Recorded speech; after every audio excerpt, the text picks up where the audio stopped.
Dani and Tay, and we are heard. Hi guys, welcome back to Heard the Podcast. I'm your host, Dani. You can follow Heard the Podcast on all social media platforms. That's Twitter and Instagram at Heard the Podcast, HERD the Podcast. We're on all podcast streaming platforms, and I am joined by a very special guest. It's been back-to-back special guests for the past 4 episodes now. Mr. Marc Bravo, how are you? I'm doing amazing.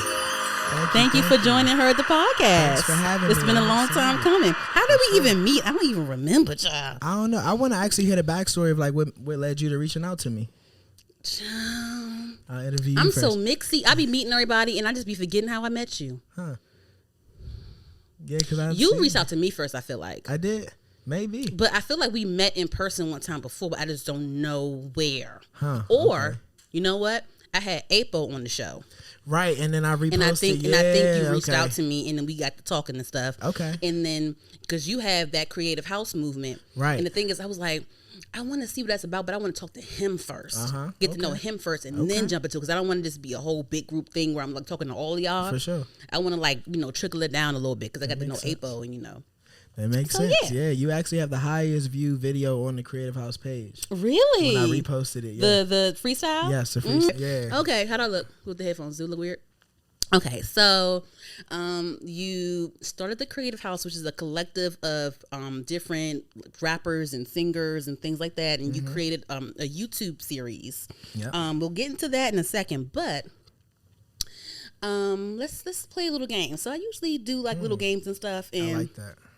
But let's do this because I feel like what you're doing is reminiscent of like the Diddy's and the Jay-Z's and how they have their clique, like every like big rapper I feel like, or like top rapper has had their clique that they tried to bring up with them.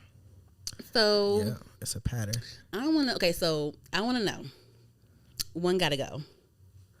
Okay. Rock Nation. You scared? I'm anxious. Rock Nation. Young Money, or good music. And wait a minute. So now when I say Rock Nation, when I say Young Money, when I say good music, I mean everyone that came up underneath. So when I say Rock Nation, you can bring the Rihanna, the Kanye's, the Jay-Z, whatever. Good music. The Kid Cudi, the Travis Scott. Actually, Travis Scott came up with the T.I., right? But I feel like he was on the Cruel Summer album, and he did some good music stuff, whatever. So anyway, so let's honorary mention. So yeah, when I say good music, I mean like the Kanye's, the Pusha T's, the Travis Scott's, the Big Sean's, the 2 Chainz when he had his little stunt with them. For sure. Young Money, of course, Nicki Minaj, Drake, Tyga, Lil Wayne, So one gotta go. Rock Nation, Young Money, or good music. Good music's got to go because I still get Kanye West with Rock Nation. That's the only reason. It's too many heavy hitters on Rock Nation, and if Kanye only on good music would have made it hard. But if he in Rock Nation, then really, Rock Nation, so no one else, not even Kid Cudi, not even Pusha T would help you pick good music. We talking about The Rock. Like, I don't know if everybody understands how big that was in New York at that time. Like, we talking about The Rock, and we talking about Young Money, the reason why we have music now. Just about. So okay, I respect. Yeah. I respect cool, that. I respect that. I appreciate it. So what about Rock Nation though? Like, so Rock Nation at the time where we just was able to actually go back from the people from this generation who didn't see it and the genius and kind of see what the effect was. And Rock Nation's the reason I started making music, because when I go to my Uncle Charlie's house, I would go into his room. Oh, you got an Uncle Charlie? Yeah, a lot of people do, surprisingly. Yeah. It's a black thing. So I go to my Uncle Charlie's house, and all over his walls, Dipset, everything. Beanie Siegel on the walls. Where he from? Where you from? DC? I'm from Maryland. From Bowie, Maryland. I was born in North Carolina, so like North Carolina, Maryland. Yeah, but my family's in Camden, New Jersey. So like they were in the New Jersey, Philly, New York era when Rock Nation was out. So going to his house and like they made movies and they inspired me in terms of when it comes to film. on Rock Nation. They have Rock Nation Sports, and my little brothers are kind of working with them too. So it's like Rock Nation. They are a whole web. Still under like the Def Jam Rock Nation clique when he did like the Paid in Fulls and he did his movies and stuff like that. I'm sure he was still affiliated. He did Paid in Full and he did something else. He did State Property. Yep, State Property. Yep, yeah, I watched that one the other day. Yep. So as they got into film, that's more of my lane. So that's more of where I respect it. And then Young Money. No. Everyone is Lil Wayne nowadays. Yeah. Everyone is some Lil Wayne got a lot of sons. Lil Wayne. He got a lot of sons. Yep. And then you have under him Drake and Nicki, and and this is not even what they're doing now. What they did back then was crazy. And then it still trickled to the fact that Drake and Nicki are still the best two in the game. I feel like people should put respect on Tyga name. I feel like Tyga stay with a hit. Tyga's the first one I heard from Young Money besides Really? Wayne. Yeah. Tyga's I liked Tyga when he first came out. It was a song like She Don't Know Me By My Name, She Just Know Me By My Aim. That's when he first came out. And then he had the lime and the coconut. Lime and the coconut twisted it all. That's when I met him. Yeah, I was a fan of Tyga when he first came out, and then he went a little too commercial for me. By the time they was at the Look At Me Now. And that's too commercial for you, even with the deuces and the fan of a fan. That's too commercial for me at that time. I'm actually starting to like commercial music now, but I was one of those kids that just wanted to be different. Well, I felt like I was different. I think we all had that I felt phase. like I had to be more different than what I even was because I just felt so different. So I love liking artists that people didn't know. Yeah, me too. That was my main that was thing. My thing. That was until this day, like my favorite rappers are like most people in my generation. They don't know like a good like 3 of them out of like my favorite rappers. But just name them. Let's see if I know. Jay Electronica is my favorite rapper. Oh, I know Jay Electronica. Yeah, that's it, exactly. Yeah, people they caught on that, but I've been Jay Electronica fan since 2008. Like when he actually dropped his music. So a lot of people didn't know, but now they know. Max B, that's one of my favorite rappers. The something God. The Wave. The Wave God. The Wave. Yeah. See, okay, yeah. See? I know a little so something like he inspired my confidence. When you hear Max B talk, you feel it. Like you feel it through the phone. Is he still in jail? Yes. Okay. Yep. So yeah. Is he there for life? Meeting him when he's out. What did he do? He kill somebody? He'll be coming out eventually. I don't know exactly what he did, but he'll be out eventually. I'm gonna meet him, but I don't know what he did. And Q-Tip's up there. My favorite rappers. So everybody knows Q. Who else? Scarface. A lot of people don't listen to Scarface music, but he's one of my favorite rappers. And Earl Sweatshirt. Oh, when he was coming up. Yep. I'm thinking about that. See, I'm an eclectic girl. I may not look like it, but I do look eclectic. I do look eclectic, but I have an eclectic taste, so I know it's a little. You know what I'm saying? You know for sure. I like commercial and I like the little underground. So there you go. Yep. Yeah, and I got a lot of underground artists I listen to for sure, and now I'm starting to get more into commercials. I used to be really into. Well, I'm still into Tyler, but when he was underground, I was like, yes, I know Tyler. You don't know who he is, but I know who he is. Yep. You're not cool because I know real music, and you don't even. Whole thing. Yeah, Tyler, he grew on me a lot. I didn't like Tyler that much at first. Really? I respected his talent. I just couldn't. It wasn't Goblin. Wasn't my vibe. Wolf was my vibe. Wolf is a good one. That's me. That's where I'm at. That's my wavelength. And once I heard Wolf, I'm like, okay, I see. But I think he started taking off like after Flower Boy. That's when like people were like, yeah, and then he can make hits. It shot up exactly, and then Earthquake, everything put him over. Yeah. Like how was it? Because I feel like with him and this kid, go towards you too. Like I feel like he did a lot of the groundwork. He has like a cult following.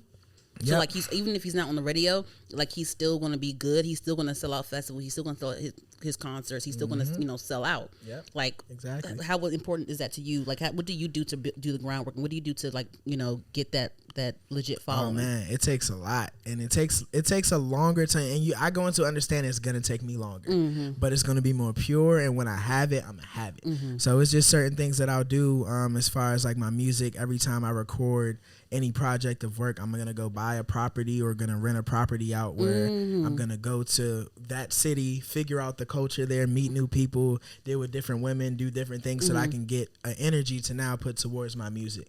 So like that's kind of that's just like a glimpse of like the effort that I put in to building my fan base. I like to go street perform. For those who don't know, if you look at my page, I've seen some Only Vibes. Shout out to Only Vibes. I see some Only Vibes street freestyles that you've been doing. Exactly. Yeah. So shout out to Only Vibes. That was so a couple of street freestyles, and we've gone with Creative House on tour. We street performed in New York. We street performed in DC. We'll be heading to some beach at some point at the end of the summer. We've done Atlanta. So I street perform. I make sure I get at least I make at least 5 new fans per day. Mm-hmm. You know, someone told me a few years ago, if you That's make a one good fan point. a day at the end of the year, you have 365 new fans because you've done it once a day. So just certain things like that, y'all can take that gem for sure and use it, apply it to yourself. Yeah. That's how you build a cult fan base. And Yeah. it takes longer, but once you have it because you don't want to rush too quick and then you rushing down the same pace. So you don't care about, you said like you don't too much care for commercial stuff. So you don't care about like radio and like what, so cuz you know every time award season comes around, you know, different people, you know, getting their feelings, and you know, rightfully so. I understand if you care about it, whatever, but like when it comes to being played on the radio or getting awards or being, you know, quote unquote recognized, like how do you feel about things like that? IDK's kind of changed my perspective, where it's like I do understand it's just more effective for all the work that I've put in to attempt at commercial hits. It doesn't have to be the full scope of my album, as long as it fits within my vibe. It's something I'm very comfortable with at this point because I know how to write music. So rather than just stray away from it just because I feel like it's the edgy, you know, grunge thing to do, now I tap into it, and I've been working with a couple of artists who really helped me making a couple of commercial hits for like my next project, but it's still gonna sound like me. So it's really a matter of finding commercial, but for yourself, not like taking the whole commercial blueprint and like making a song that sounds like all so the how other did songs. how did you get to that mindset? Listening to IDK and just watching him transition to the K Tronada album, that's gonna be in every Forever 21 around America, around the world, honestly, and that's where it was really going to take him over that hump. And a lot of people wonder how to get over that hump. A lot of times it is doing more commercial things, and you just have to use it in a sense where you still have your self of identity. So like for you, like how do you still keep your identity? Like what's something that you still keep your identity with? I keep my identity by not putting on facades. So I'll do things I'm naturally interested in and figure out how that could relate to my fan base so that I'm not faking. So I don't have to wear a certain thing when I go somewhere. I can always, with each album, I can take on a new persona. I can take on things because I know that I'm not faking it. I'm literally being me. So you're going to like what I'm doing for me. If you hear that I'm putting on a show with all black women, you're going to come to it, support the black women, and you're going to like because it's something that I'm doing. It's not a matter of like just me putting on a facade of something. So that's how I stay true to myself. I staying true to myself. When you say that, it reminds me of like people like Rihanna or Kanye West. Like they have like a certain aesthetic for every project. Exactly, and they're able to do it because they didn't say, "Oh, I'm Kanye. I go hard. I'm street." And then now when he changes over, everybody, "What you doing?" Like, you know, so he was always himself. So people are like, okay, Kanye West project. What's he on now? Rather than what's he on now? Kanye West project. Like, you know, you want the order of it to be your or, and that's the cult fan base. That's what Cudi did. That's what Cardi did. Like, they can kind of be themselves. So Playboy Cardi or Cardi B? Playboy Cardi. Yeah, Playboy Cardi. Yeah. Thanks for clarifying. Because he doing some. No power to him. He out there looking like Joker now and shit. And, and I mean, listen. Yeah. You know what I'm saying? He could look like Batman on the next album, and people sure gonna like it. And this is what it is. Yeah. This is Playboy Cardi. Exactly. That's what I'm saying. You gonna like Cardi, whatever he does. So that's what I like to do, and I found a lot of success in that. My label, we understood that was What's the your path label's that I should name? go. AMG. AMG. Alta Music Group. They're from out of Rockville. They're now based in York, Pennsylvania. Oh no, that's right.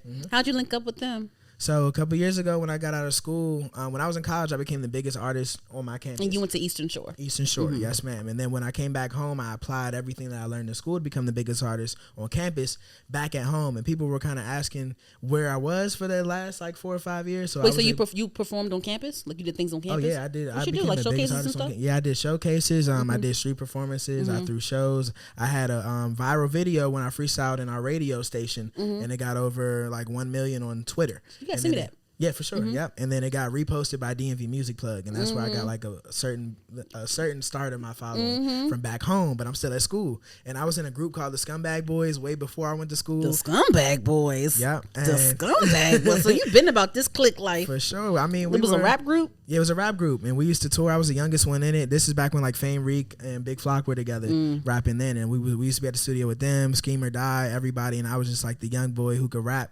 And I ended up making, hit songs there with the Scumbag Boys. So when I went, we toured a little bit, and then I went to school. And everybody's all right, what's up with Bravo? Where's he at? I dropped the project in school. It went dope, went viral on campus. At home, a lot of people heard of it. And so, by the time I got back home, I had a lot of people were waiting to see what I was going to do. And after a year of me being home, AMG reached out to me, and they're like, yo, we love everything you do. We're going to post you on our page.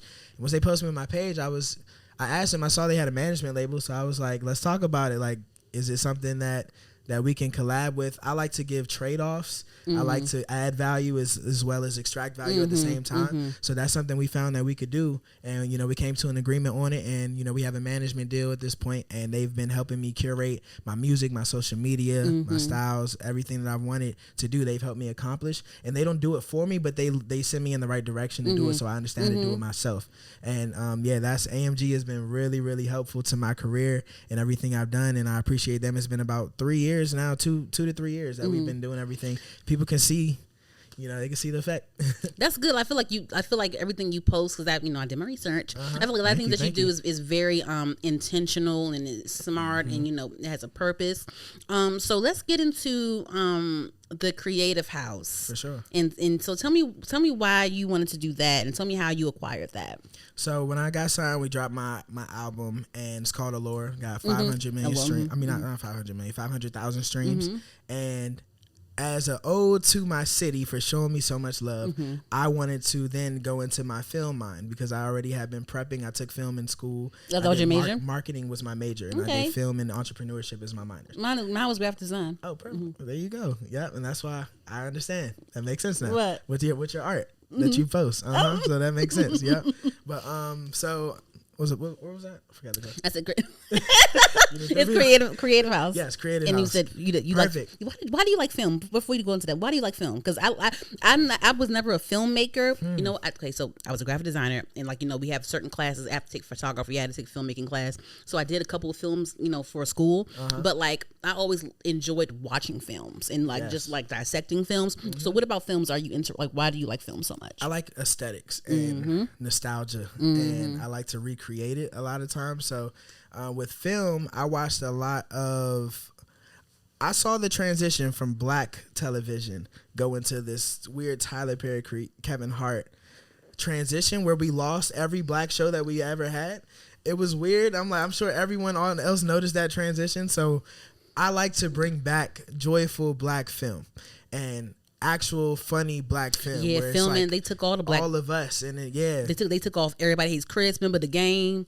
They was they just took off all the black shit. At one time, and that was the remainder of it. But it started with the Wayans brothers, Martin, Fresh Prince. We don't have anything like that. Even at That's So Raven, we don't have that anymore. So it's just weird to watch that. So I wanted to then bring back black film, and of course with everything I do, it has to make sense. So the first project I did was with Creative House. I have more things that I filmed since then that will be coming up, but Creative House was the first thing I decided to do as an artist. I was at DJ Bree Mafia and Trilla K's crib. Shout out to Bree and Trilla. So shout out to them. And I was in their crib. We were with Sir EU that night, and he just kind of took me upstairs and showed me the crib. You know who Sir EU is? Oh, he's an artist. Definitely, he's really cool with Bree. You should definitely tap in. But he's one of DC's best artists, and he took me upstairs, showed me their house, and it was a bedroom in every room of the house. Living room, dining room was a bedroom there, and I was like, this is is all creatives live here? So it was weird for me. I performed in their basement, and then I just sat upstairs with Sir EU, and I'm just looking around, and I'm like, this is dope. I wonder what goes on in a house like this every day if someone was to film it. So what I did was, after a week, that idea sat with me, and I'm like, I could rent a house like this and put a whole bunch of creatives in it and film it and actually see what happens. So that's within a month, because I have all the resources I have now from being in the industry for so long. I was able to get the videographer, the makeup artist, photographer, chef, everything we needed within a month. And then we got the house within 2 months. So we filmed. I had the idea last January, and everything was filmed by April 9th. Okay, so how long did they have to stay in the house, and what were some of the obstacles that they had to go through? Perfect. So one of the obstacles was getting there, but they had to stay in the house for about 48 hours. And where was that? I feel like April told me, I just can't remember where was that? In Elkton, Maryland. Yeah, some wild ass shit like that. Yeah, it was pretty far. Yeah, the B&B. Some of the obstacles first were letting this white woman know we would be filming a show with all black people. It'd be 20 people in her property, and it's a lot of niggas. Yeah, I understand. I would have said the same thing. There's a lot of niggas in my house. So I had to convince her that what we were doing was professional and productive. And when we got there, I do social media for a transportation company, so they were able to shuttle everyone from. I know that's right. Social media for a trend. That's your 9 to 5. What'd you say? I know that's right. It's not my 9 to 5, but that's one of my streams of income. I know that's right. Social media for a company. Yes, go ahead. Yes, ma'am. So we ended up, they took them from Wawa out to the Elkton, and this was the Wawa and Bowie. So it was an hour and a half trip. They were able to bring all the artists out, and that was really the hardest part. Once we got there, we had everything for them. Once the artists got there, really, that was the hardest part. And then at the end, you know, just getting out with.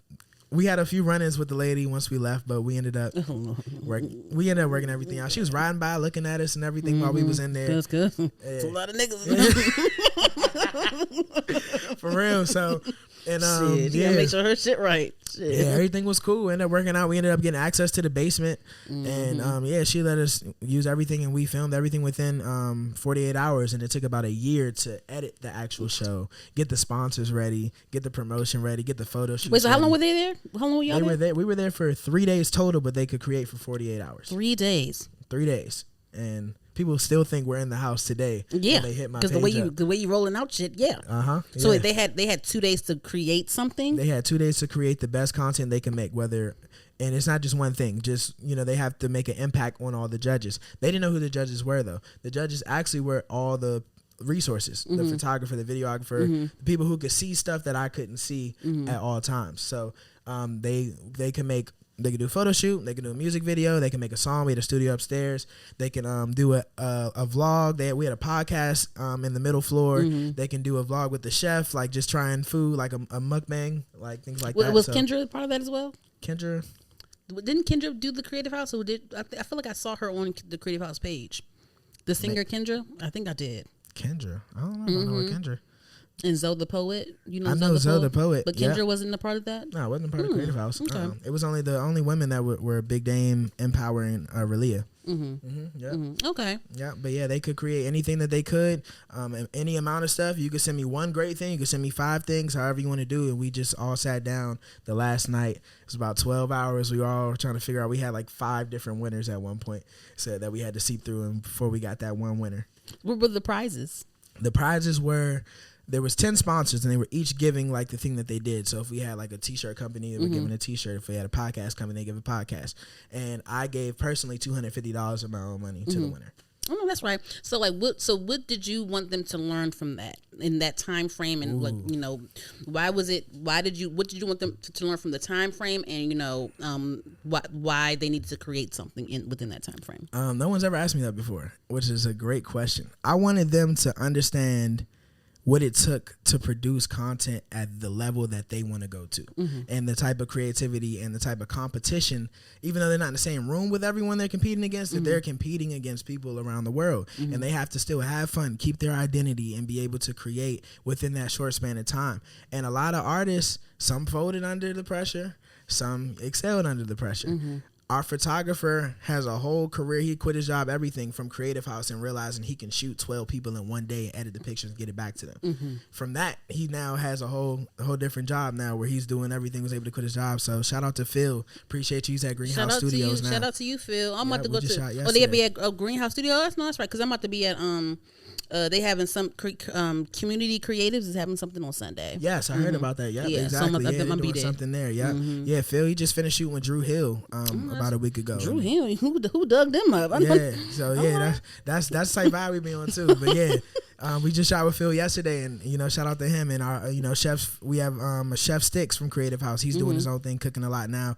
And it took, you see what Abo's done. You see what Empower's done. You see a lot of people in Creative House who's really doing their thing now. So I wanted them to really see what it took and to see how much they can come up with in 48 hours under the pressure. So what do you want to expand that though? Do you want to do another situation, maybe longer or the same formula? Sure. We're in talks with plenty of networks right now about season 1. They wanted to see how season 1 was going to perform. Do we know these networks? You do. I can't name anything under contract right now, but we have some talks with some networks, and they liked how season 1 performed, and they think that they can help us out with a bigger budget and some better camera work, and I'm all for it if it makes sense. I'm down. Yeah, I can't wait to see that. You make sure the paperwork is right. For sure. That's what takes time. And that's one thing. Time is on my side, and I understand that. My label got me to understand that. I used to rush to do things just because I wanted to get the thought out. But if it doesn't make sense, it's not time. So it's pretty simple. Would you ever want to start your own label and take people under your own for sure. Either that or be A&R, talent scout. I think I have a good eye for talent. At this point, I think I've proved that to myself and a lot of people from time to time. For those who want to see how well I curate shows and how well I find artists, we have Shea Butter Show, which is going to be at Only Vibes on July 31st, all black women show. you're gonna love it. And you may not have heard of many of the artists there, but you're gonna wonder why you haven't. Oh, that means get familiar. For sure. Because I was like, I almost asked about when I put up the Rock Nation, the good music, or whatever. I almost put in Bad Boy, but I was like, but I just got finished. Oh, you want to do that? You want to do that one? Okay, one gotta go. Rock Nation, good music, Young Money, or Bad Boy. Wait, you can't put good music back because I'm gonna still sending good music home over Bad Boy. Really? Yeah. Okay. Yeah. Rock Nation, Young Money, or Bad Boy.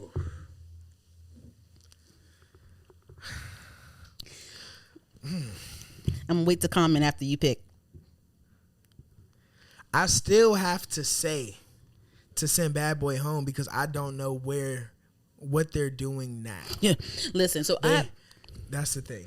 Go ahead, finish. The longevity of it, from a longevity standpoint, I don't think they had the same impact as Rock Nation or Young Money. You know what? I think I'll say this. Bad Boy has a lot of impact because you can still play a Bad Boy record, like any Bad Boy record from Kim or Biggie or whoever, and it has impact. But I think it was the drama that was behind the label. Because I just got finished watching like this doc. There's so many Diddy documentaries about how he stole from so and so. That's the thing, getting paid and shine with the jail. Like that whole thing. But so it's so, it's just kind of weird. It's so much drama behind it. But they did produce like some quality talent, some moments. There were some moments, I will say that. But just judging by that, are you ever afraid to do something like? Are you ever afraid to start your own label? Are you ever afraid to like take someone under your wing because when business gets involved, it's like it's kind of shaky situation. So like it's crazy dealing with a lot of people. The Creative House showed me that. It's not something I'm afraid of. I'm always anxious with anything I do because I care and I want it to go well. But I'm never afraid. Even if I'm nervous, I'm going to do it nervous if I think it's the thing that I need to do. Really, I answer to my callings. I don't really like to put in my personal feelings into it. So, I would be open to it. If it makes sense, I'll be open to be in Talent Scout. I'll be open to tour the world and be a rapper. I'll be open to do film. I really just do everything I do well and to a point where I'm open to what the universe has for me. Yeah, I think I want to be do some type of A&Ring or whatever. But I'm not really musically talented, but I feel like I have a good ear on certain things, and I feel like I have suggestions when it comes to marketing and rolling out and things like that. So I think A&Rs are really cool because A&R is pretty, and I feel like it don't be enough A&Rs nowadays. Honestly, it doesn't, and that's why you can tell by the product. You can tell why we know what's coming out now. I feel like there's not a lot of A&Rs. There's no one in the studio saying no. Yeah, it's don't put this throwing out. The shows or the rappers. That's really all it is now. And the investors, that's it. So how do you feel about female rap nowadays? What about it, like specifically? Just how do you feel about it? Just how the female rap is going. Like, how do you feel about it? I'm just curious. Because from you, like, dealing with different artists and stuff, like, how do you feel about female rapping? And also, I'm curious to know, like, how would you deal with a female rapper if you had to A&R them or give them advice at the Creative House or just, things like that? Like, how do you feel about that whole situation? Female rap as a whole, just right now, as it is right now. I'm just curious. There's no right or wrong answer. Wax, I like Doja. Yeah, I'll definitely say I haven't really thought about how I feel about female rap. As of recently, I will say there's a lack of substance in it in mainstream, a lack of coverage in it in mainstream, because there are a lot of female rappers out there. And for those who like to get spoon-fed their music, you won't find many with too much substance. It's more of like McDonaldized microwavable content. That's what I'll say. Now the singers, okay, go ahead. Amazing. Like who? The singers, as far as I'm gonna name the people that I'm around, like as far as Empower, as far as Solar System. Y'all haven't heard of Solar System? Maybe, I don't know if you've heard of her. Solar System did a show under my card at Only Vibes. When I threw a show, it was like mostly black women at that show. I look back at her page a week later, and this isn't because of me. She's already been on it, but like she did Dancing at the Super Bowl on Mary J. Blige set. She was at Super Bowl? She did something in the water. She was up there dancing. I forget who. Oh, she's a dancer. She's a dancer, and she also sings because she's around everyone. Like she's on stage with Kelly Rowland, everything. But I didn't know this, and she was so happy to be a part of my show and to like sing because she's been dancing for a long time. So Shola System is incredible. She seems like it's like cliche, but like she would be like a artist in like a Black Panther movie. You would. Like with her aesthetic, you have to. Okay. It's like she's like a futuristic looking Black woman who wears a long pea coat. Like for certain performances, like she's cold. She's so cold. Okay. We have I'm Kayla. I think she's she was the singer in Creative House for everyone to use when they made music. I'm Kayla. I think is insane. She's from North Carolina, from around where I used to live. She's really really good. There's Sing It. Her name's Naomi. Her online name is Sing It Like Naomi. She's really good. With her music, I love her. We have Baby Alms in Creative House. She just joined Creative House. She's amazing too. So those are some of the names to look out for. Oh, Young Auntie, she's gonna be on my album. Young Auntie, that sounds interesting. What did she do? She hadn't recorded a song before, and she came to my house singing. She's gonna be on Billboard one day, for sure. You gotta play me some stuff after we cut the cameras off. I'll show you some stuff, yeah, for sure. Yeah, she came through my house, stayed for like 2 days, and we just made music. And amazing artist. Like I don't know why she hadn't recorded a song before. So that's kind of what I do though. I kind of find people who are really talented, but they just haven't connected the dots to figure out really like how to get started or like how to get the resources that they need. So that's what Creative House has been for everyone. So you're more so geared towards like female singers? Or really everything. Well, as far as female rap versus female singers, yes. But as far as female rappers, we have Neptune that's going to be on our show, on Shea Butter Show. Amazing. And she's going to be, I'll show you her too. She's probably the best female rapper I know. And Nezzy Momoto, she's from Texas. She's another one that's really dope too. Yeah. So yeah, there's a couple out there, but they're just not, they don't get the same coverage. I'm not sure why, but I think that may have given me a new calling to find some female rappers. Yeah, I think I love female rap, and I love like people like Doja Cat just because like she's like, she's well versed, like she's very flexible, like the genre bender to me. But in my opinion, I just feel like with female rap in general, I love the female rappers. There's a lot of talented ones that's out, that's in the forefront. But I think one of my main issues is that like everyone looks the same. And I'm more of like a visual. I'm a very visual girl. Gotta have good music too, but I'm more of a visual girl. Like everyone looks the same. I agree. And so if I ever had an artist, or if I ever A&R'd like a female rapper or whatever, I would try to sit down and be like, okay, so who are you? Like, how do you feel? Like, I don't want you to like jump into the same aesthetic. Like who are you? And like build off of that. I agree. That's what we're doing on Big Dame in Creative House. I had to sit her down and ask her, who are you? Because she was on boss. Like, I'm a boss woman, everything. And I'm like, that's dope. But a lot of that exists. Yes. So you're more, and as we talk, we learned she's more into investing mindset.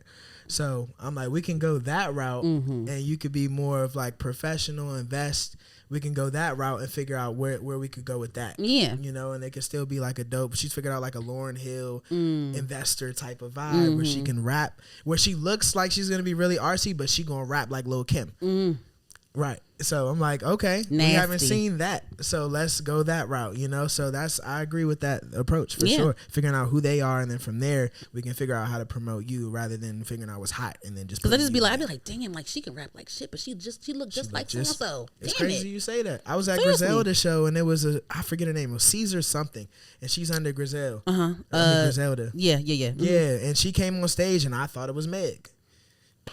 I just feel like I just want some variety when it comes to the aesthetics of these rappers. Right. Yeah, some sense of identity.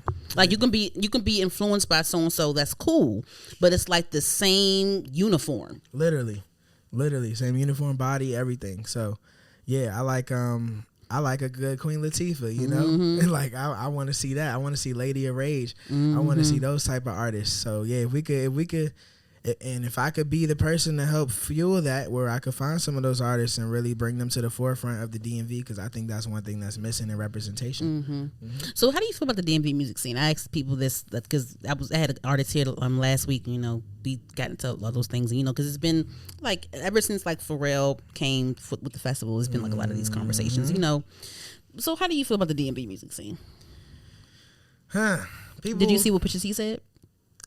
No, what did Pusha T say? It was something like saying that, you know, we all need to, like, the DMV area needs to unite more, like, including Baltimore, including the Virginia area. We all need to unite more because every other city, every other state has their own infrastructure. Right. You know, LA has their thing, New York has their thing, you know, so and so has their thing, Atlanta has their thing, and, like, you know, our area doesn't really have that, you know, that push, that thing that we can, you know, call ours type of thing. Yeah, I think people don't know when. So people want to be Atlanta and they want to be those places so bad, but they don't know when it's time to do it or how to do it because they haven't gone to see it.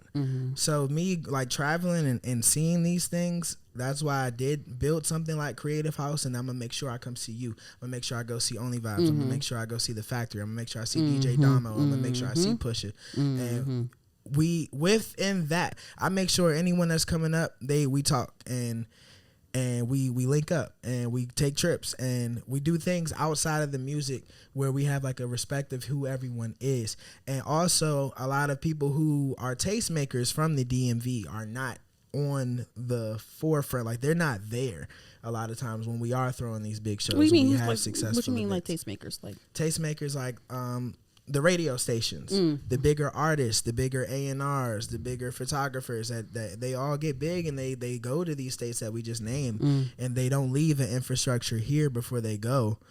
And I think, and then they give a take on the DMV and its state. But I'm like, I don't know if you can name the artists that are in the scene currently because we don't see y'all on a day to day. So Bree's on our cooking show that we have coming up. So shameless plug. So, but you got a cooking show coming up? We got a lot coming up. Part of the Creative House? We got a lot coming up. She went to the house? Yeah, she was. No, this was at a separate property, but this is under Creative House production company, where we're going to be filming different shows now. So that's kind of the idea that we went earlier. But you know, we were talking about. Tell me, you didn't invite me to a little episode. We can make it happen. Yeah. Go ahead. So, you know, she got into it with True Laurels a little bit about how he made. She got into it. They had an argument. In a Ooh, sense, I love her little stats. So, yeah, she got into it with True Laurels. She always into something. Man. I know. Yeah, she's on AMG too. So, like, you know, I know a lot. Me and Bree, we see each other a lot for sure. But we talked about with True Laurels and her. He said how the DMV has one sound, and you know, he was kind of giving an old take on the DMV, and she was like, you don't know what we did this year. Like, she kind of named through everybody. She talked about how we went on tour, how she was on tour, how she was just kind of naming what everybody did, how what 4K Michael and them did, how B More and Bill Carl Boomer, like she went over basically everything that was kind of going on. It's like we had a great year because we were in the midst of COVID. She felt like we did the most out of a lot of these cities that a lot of people compare us to, but that person, the True Laurels guy, so I'm all over the DMV as you see, like on my page, and I collab with a lot of people. I've never met him or seen him in person. What's his name? True Laurel? Yeah, True Laurels. Yep. So yeah, much respect to you for everything you do. I'm not too familiar with him, but I just don't see you. I would like to see you, bro. Like, if you want to reach out to me personally, I can clip this up for you nice on my page and tag him. Yeah, that's fine. I would like to see you, bro. I would like to link with you. I would like to talk with you about what we can do because I'm here and we can implement it. And I think people talk about ideas if it can't be like implemented in the moment. Like, all right, let's figure out what's wrong. Let's make it right. And then, that's wrong. Let's leave that how it is and move on. Like, nah, if you see a solution, let's implement it. I'm very direct with that. I have a question. What's up? Depending on okay, so we'll see, but okay, I'll ask you. Okay, so I recently collaborated with Bree. She curated a show at Songbird, and I, contributed to that. Yep. I was the host of it, and I helped book a couple of the performers. You did an amazing job too. And thank you so much. And there was this, there was a little situation going on, but with, I paid, I got Zariah, and we got Whitney Chantel, so we paid them both. They did phenomenal. And there's been this thing about artists, because there's a lot of DMV collectives, and there's a lot of DMV underground lineups. Everyone throws a show nowadays. You know what I'm saying? Which is cool. And some people, they have a lineup, they may not pay the artists You know what I'm saying? Some people have lineup. They say, oh, you have to sell these tickets to get such and such, whatever. Some people have a lineup and they just pay the artist and they just throw the event and, you know, they make the money from their event or whatever. Right. So sometimes, you know, there's some people that are, you know, down for paying artists and there's some people that aren't. Some people think that, you know, the artist needs to have a certain following before they can get paid. They need to, you know, show their worth of them, why they should get paid. They need to, you know, be able to sell tickets to, if they get paid or whatever. So how do you feel about that? Like, how do you feel about artists getting paid? Like, just maybe like, you know, underground artists, you know, things like that. Like, how do you feel about like that whole scene, that whole lineup, throwing shows and, you know, compensating artists and things like that? It has to make sense. So you're gonna have to produce. You can't ask for 500 and then you have one person show up to get $120 ticket. That just doesn't make mathematical sense. So you do have to bring value to a certain extent.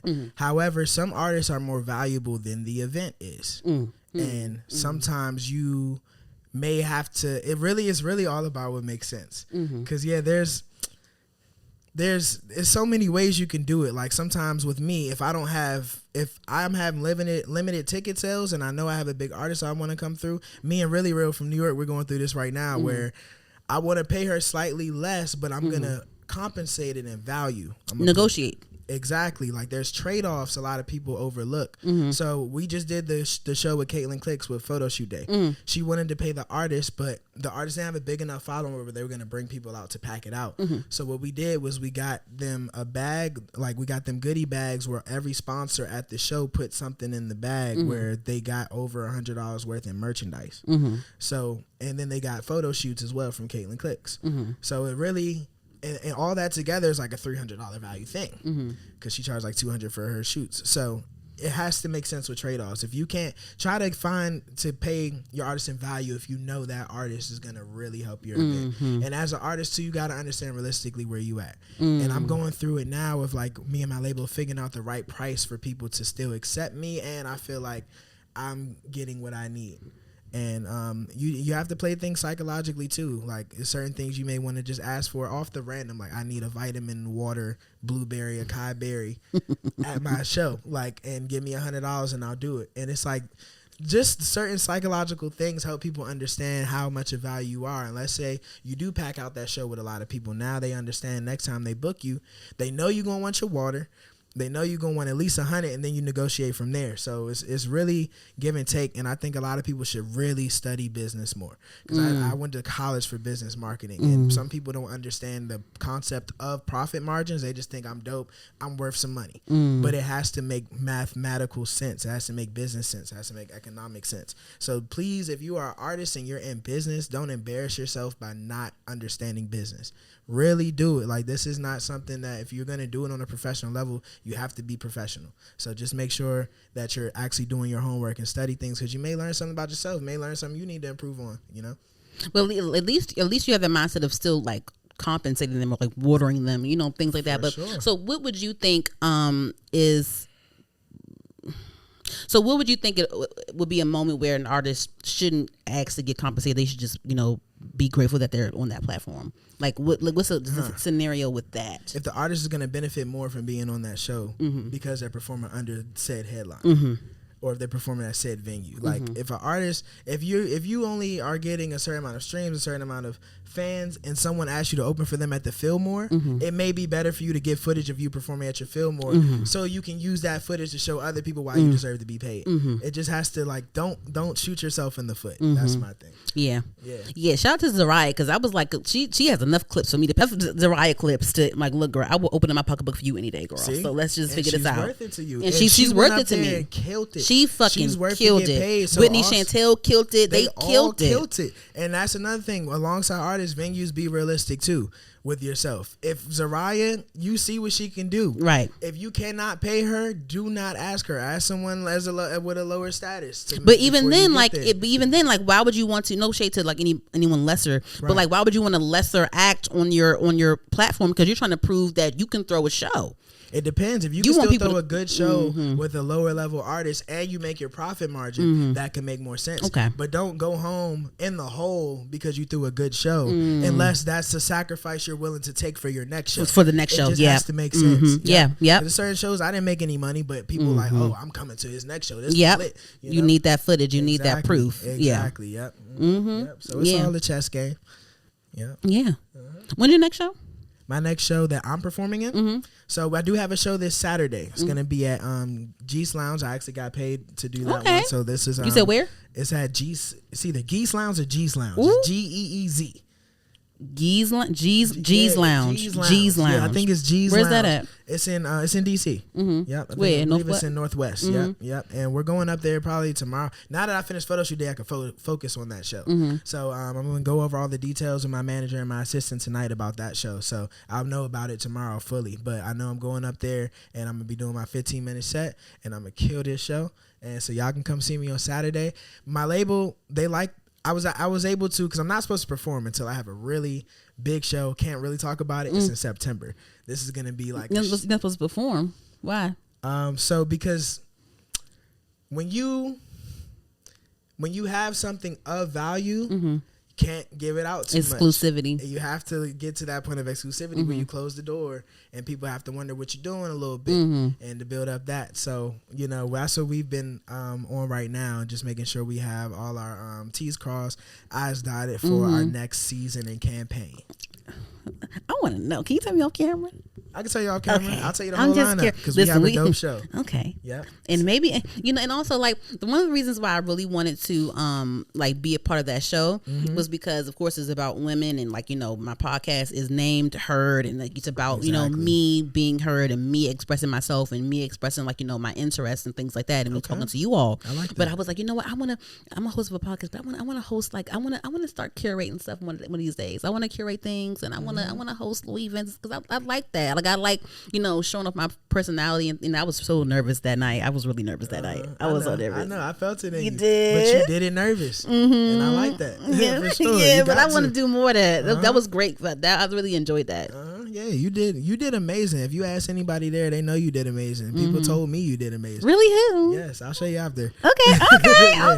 People told me you did good. So for sure. Yeah, just keep doing your thing. Go up there with that confidence and do what you do. Like you've practiced it. I could tell you know what you're doing. So just keep doing it. So when is your next project? My next project will be coming out either end of the year or beginning of the new year. We just listened to it on the way here, a little bit of it. You can play it. You can play it when the camera's cut off. You want?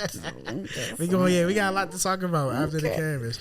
But listen, these walls have heard a lot. J Rob, no, he laughing because it's true. J Rob, ain't it true? These walls have heard a lot. When the cameras is off, these walls have heard a lot. Okay. Okay, I'm just letting you know. You don't gotta be shy. You press play in here. Say less. Yeah, when we off the play, we can talk for real. But my next project is going to be the project that takes me over the hump. And this is why I'm giving my odes. I'm really excited for you. Thank you. I appreciate it. We planned a long time for this. And this is why I'm giving my ode to my DMV, to the DMV that, that really made me. And I'm doing my walks. I'm doing my rounds, making sure everybody gets to know who I am. Everybody has access to me during this time. Because after that album drops, I'm going to be here. But I'm gonna be busy. What are your goals though? Like, what are your goals in success? And when it comes to your reach, or when it comes to you working with other people, and what are your goals when it comes to your music? Down the line. As far as my music, I want to be able to tour twice a year. Whenever I drop a project, but it doesn't have to be a commercialized project in a sense. Like I blueprinted that after Currency. I watched Currency a lot where he'll drop a project and he'll just be able to tour a couple times a year and come back home off that. And I want to be able to do that as far as my music. And then in my off seasons when I'm not touring is when I want to focus on film and A&R and scouting. Yep. So you would want to put a movie out one of these days? Oh, it's already in the works. So Creative House, we filmed. So people gotta understand, we filmed that show, and we stopped filming last year in April. Even though we were editing all of that, that wasn't the only things we were working on. We've been working on a lot. So that was just my first thing I wanted to do because when I branch off the things, it has to make sense. So I merge it with music. But, you know, and after this, it's going to start to merge into my actual ideas of where I want to go with film. And if you were into black film and those 90s shows, I would definitely tell you to keep paying attention. We're adding a lot of people to the team. I have no problem outsourcing too. I love outsourcing because they really...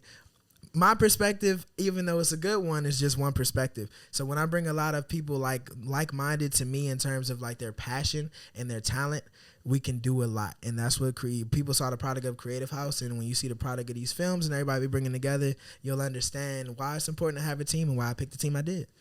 So what genres do you want to focus on? As far as just like I want to do it's really black film. So in terms of comedy, in terms of drama, and listen, black film, we black, horror. we range from all type. That's exactly. Why I love what Jordan Peele is doing, because he's making a twist on like black horror. Exactly. Like I'm like, ooh, this is dope. And like even the music that he chooses, like it's songs that we know that we grew up with, but it's like the way he like distorts them. Exactly. Yeah, exactly. Like whoa, and then the say my name, how you make say my name sound creepy? How? See. And that's the mind that him and his team have been able to like curate together. So it's not even a matter of like where I want to go as far. I just know that's what I want to do, and we'll have a team of writers. So if they pitch to me something that makes sense, let's go with it. No one could predict Shrek. You know what I'm saying? Like if someone came to me with the idea of Shrek, I would have turned that movie down. But it's an amazing movie. So it's really like Happy Feet is another one. An amazing movie where it's just like you wouldn't think that movie would do what it did. So if it makes sense, I'm all for it. And that's what we'll back at as Creative House. Okay. That's what's... Give Marc Bravo a round of applause. Thank you. Anything else you want to discuss before we close out? Season 2, if you're interested in Season 2 of Creative House. Where can they stream it? You can you can stream Season 1 of Creative House on YouTube.